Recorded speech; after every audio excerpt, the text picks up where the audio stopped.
All right, back on the Domino's post-game report as Carson-Newman falls on the road to the Lenoir-Rhyne Bears. Adam Cavalier alongside Carson-Newman head football coach Mike Clowney. Mike, if I told you before the game that you were going to limit the Bears to 3.5 yards a carry, just over 100 yards rushing, and just over 300 yards of total offense, you'd probably like your team's chances.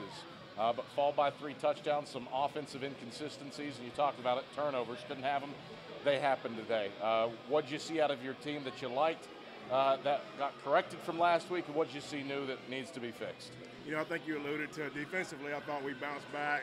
Last week we got a ton of missed tackles. I thought the guys did a good job of working the line of scrimmage and then having the opportunity to make plays, making tackles, got some tackles for loss against a really good running back. You throw 2 picks, first defensive touchdown of the season.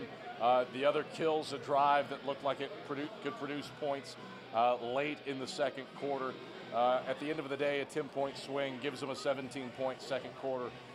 How hurtful was that to your team today? I think it was really hurtful because, like the thing that happens, we talk about all the time, like how turnovers affect the game. It's bad enough if you give them the ball with a short field, but then when they get the opportunity, put it in the end zone, we just got to stay settled, make a good read there, and then we're in good shape. And so I think, we felt like we had a guy open, and we just kind of make the wrong read. And then, like you say, it's a full 14-point swing when you look at it. So we got to make those plays. It felt like you had some stuff new that just didn't work today offensively. A tight end screen that got blown up. Hadn't seen that out of the playbook.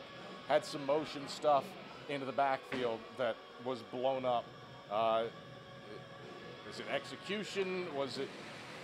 What do you owe that to? I think they do a good job of really running to the football and riding to the ball, but at the same time, like we've got guys there that's in position that we got drawn up to make those plays, and so we got to get a hat on a hat to give ourselves an opportunity a couple times to get to the corner, on the tight end screen, probably just be a little bit more settled, get that ball out a little bit more time. But like that kid did a good job of seeing it and reacting to it, so we kind of catch the ball on the line rather than pushing it vertical.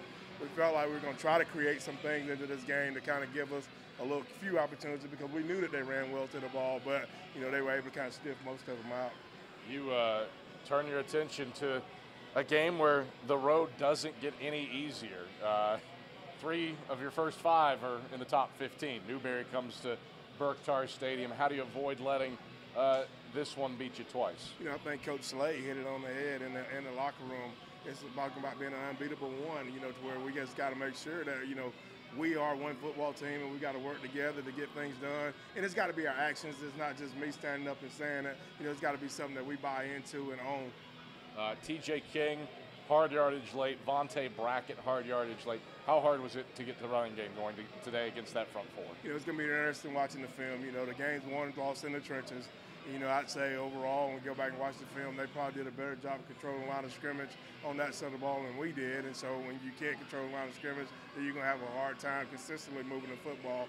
And so that's probably what, we'll see when we come back and watch it. All right, Mike Clowney, pleasure as always. We'll talk to you next week against the Wolves. See you next week.